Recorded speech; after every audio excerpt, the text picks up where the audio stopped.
Hello! Have you got a radiator or even several radiators which are not getting hot and have thermostatic radiator valves fitted to them? If so, I'm going to show you the most common reason which I come across for radiators not being hot and how you can fix it yourself in just a couple of minutes so your radiator is nice and hot and your room is lovely and warm again. Not sure what a thermostatic valve looks like? Well, if you have something like this fitted on your radiator, then that is a thermostatic radiator valve, and there is a good chance that that is what's causing the problem. And of course, I'm going to show you how you go about fixing it. Make sure you stick around to the end of the video because I'm going to show you two things which you must not do when you are fixing this fault. And then finally, if you've managed to get your radiator working, but you find that it's only hot halfway up, I'll also show you how you go about fixing that so your radiator is hot right to the top. Right, now let's quickly whiz through my intro and then get that radiator nice and hot again. My name's Mark Ballard and I've been a gas registered engineer for over 20 years. The aim of my channel is to help you with your central heating and your plumbing. If you find this video helpful in any way, then please give me some feedback by clicking on that thumbs up, and that will also help others to find the video. If you think this video is useful, then click on that subscribe, and if you want to receive a notification the next time I upload a help video, then click on that bell. And of course, share the video with your friends. And I'd like to say a really big thank you to everybody who's left a donation in my toolbox fund. It's really appreciated and it helped me to make more videos which will hopefully help you. Right, now let's get on with the video. All the links throughout this video can be found in the description below, at the end of the video, or in the cards above. So here we go then. So when I feel this radiator, it is obviously cold, and when I feel the valve, it's also cold, and when I feel the pipe, it's slightly warm. Now your pipe may not be warm, they might also be cold also, but if you do have a hot pipe, you can guarantee that it is the valve that is shut. So what we need to do now is to remove the thermostatic head from the valve. Now they all release in different ways. Now this one here has a screw that I need to loosen off, and then it has a little collar which then loosens up. Then I've got to carefully pull the thermostatic head off the valve, like that. Most modern thermostatic valves these days just have this knurled ring at the bottom, which you should just be able to undo with your fingers and then just lift the valve head off like that. Sometimes this can be quite tight and you might just need to use a pair of grips just to loosen it so you can then unscrew it with your fingers. Going back to the old radiator valve, I'll now remove the head. I can now get to that little pin. That's the control pin which opens and closes the valve. It's the thermostatic head that controls the temperature. The mechanism inside the head pushes that pin in and out, opening and closing the valve. Now over the summer period, these valves are often left in the off position. And then what happens is the rubber washer that closes the valve becomes stuck to its seating, keeping the valve in the off position. Now this pin should move in and out by about 1/4 of an inch. That's 5 millimeters. And all we need to do is give it a gentle tap, and then hopefully that will just flex the rubber washer and make it release from its seating. And there you go, look, it's just popped out with just a gentle tap. And you can see it's now moving in and out by about 1/4 of an inch. So now all I'm going to do is give it a few more taps just to help release it a little bit more so it's moving smoothly, and then hopefully it won't become stuck again all through the winter. I've got the heating on and I can feel that the radiator is getting hot already, just in a few seconds of getting the valve open. Now what you could also do is just to get a little bit of silicone grease. I do this sometimes just to try and help lubricate the pin and little O-ring which seals it. Maybe that will help to stop it from sticking in the future. Then I give it another little tap just to get that silicone grease inside the valve. Now don't go crazy with the hammer. All we're trying to do is just gently tap it. You're not trying to bang a nail into a piece of wood. Now all I need to do is to replace the head back onto the valve. Now these old Danfoss valves, you need to line up a little lug with the groove on the valve, and you can see it lines up like that. I just give it a push and a little wiggle and then pop it back on and then do the screw up. These old valves, they do become very brittle and those bits of plastic can break off, and I've seen these broken many times. But there we go, that one's all back together, and now the radiator is nice and hot right to the top. Now here's another valve that was in the same property. I can feel it's not hot, so I'm just going to undo the screw and then just going to pull that head off. and we can see that this pin again, it's stuck, so it's not moving at all. I give it a little tap and literally straight away the pin pops out.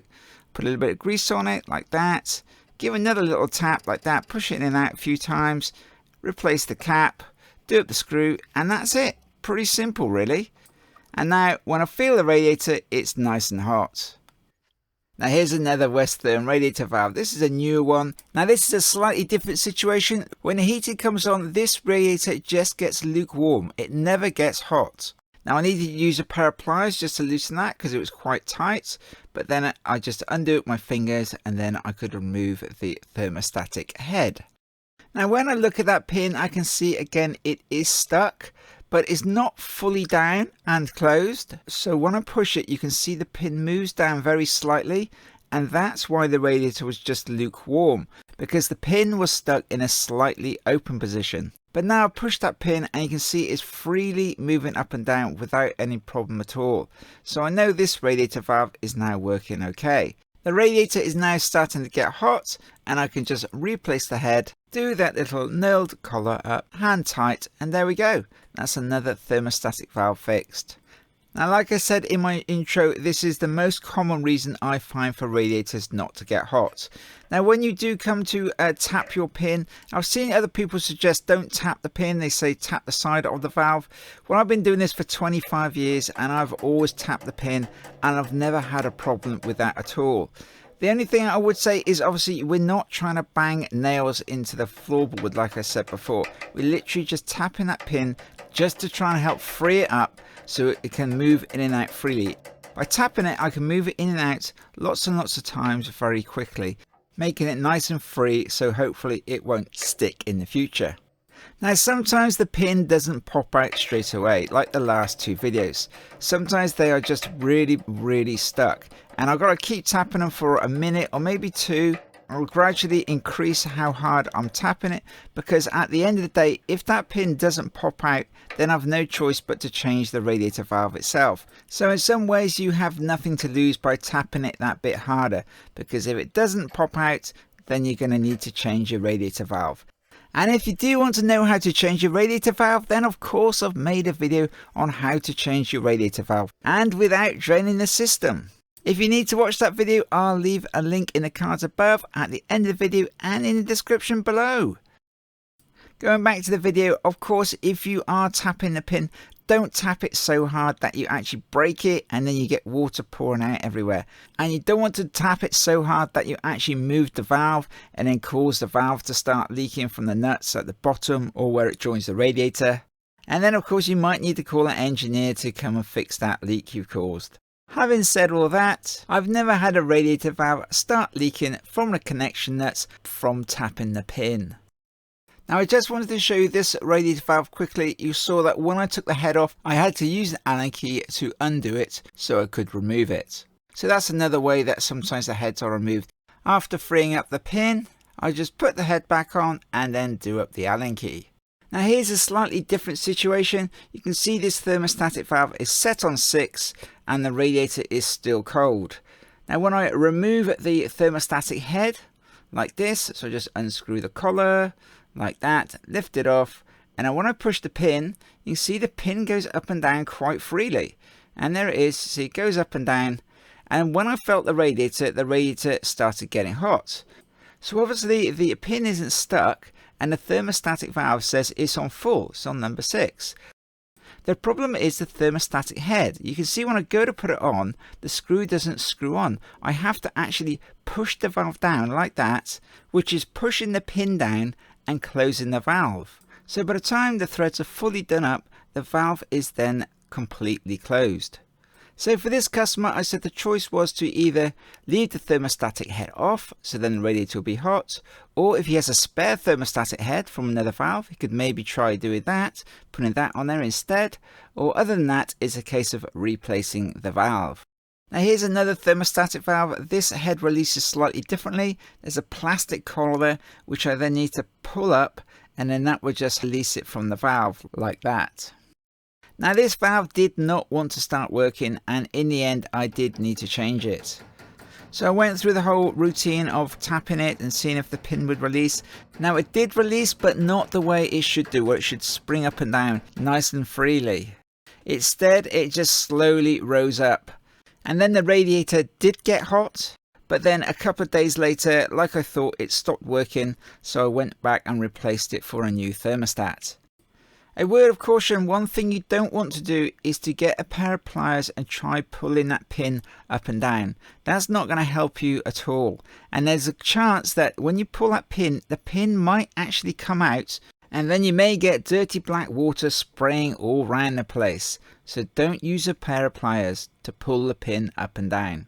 Now if when you take your thermostatic head off you see that the valve is all green and crusty and a scale on it, then obviously the valve has been leaking from the pin, and if you go tapping it, there's a good chance it's going to start leaking.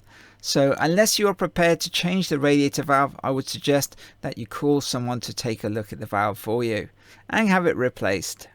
But having said that, you might just want to give it a tap anyway to try and get that radiator hot so you can get some heat into your room. But don't blame me if it starts leaking, because I told you to be careful because it may well leak. So here's my radiator, and I can tell it needs bleeding because it's cold at the top here and it's hot down here. That means there's a little bit of air in the top here which just needs to be bled out, and we do that through this bleed valve here. Before you go bleeding the radiator, if you have a combination boiler, make sure that you know how to top the boiler back up again, because there's a chance that when you bleed the radiator, the pressure is going to drop on the system and then the boiler may stop working because it hasn't got enough pressure in it. You may have a filling loop like this where you just open the two valves and then watch the pressure rise on the boiler. Most boilers should be topped up between 1 and 1.5 bar. Sometimes this is done directly underneath the boiler, but you may want to just test that, make sure that you know how to top it up, maybe just top the boiler up a little bit before you go bleeding any radiators. Then once you're done with bleeding the radiator, go back to the boiler and check the pressure is still okay, and then top it up if you need to. Just a little note, you can see that this valve is leaking when I turn it on. It doesn't matter as long as I catch the water, and that when I turn the valve off, it stops leaking. Now I've got a little bit of tissue here to catch the water when it comes out, and I've also got my bleed key. Now these little white things on the end here, these turn and there's a hole in the end there to let the water out. So just take your bleed key, put it into the bleed valve and turn it and open your valve.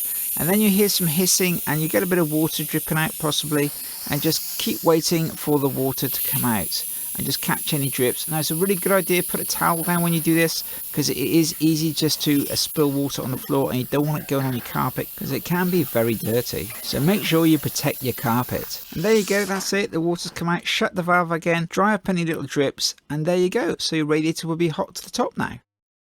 I do hope this video has helped you. If you do want to know more information about radiators and radiator valves, or just about your heating in general, of course check out my channel and look in the description below, because there's lots more help videos to help you with your heating. Right, that's about it then. So I do hope my video has been helpful to you. If you want to watch my next video, then you can click on the link just here. And if you found my video helpful in any way, then please give me that little bit of feedback by clicking on that thumbs up. And like I said, that will help others to find the video. And if you enjoyed the video, then you can click on subscribe. And if you want to receive a notification the next time I upload a help video, then click on that bell. And of course, share the video with your friends. And if you want to buy me a cup of coffee, I'd like to say a really big thank you to everybody who's left a donation in my Toolbox Fund. It's really appreciated, and it helped me to make more videos, which will hopefully help you. Bye for now, and I'll see you next time.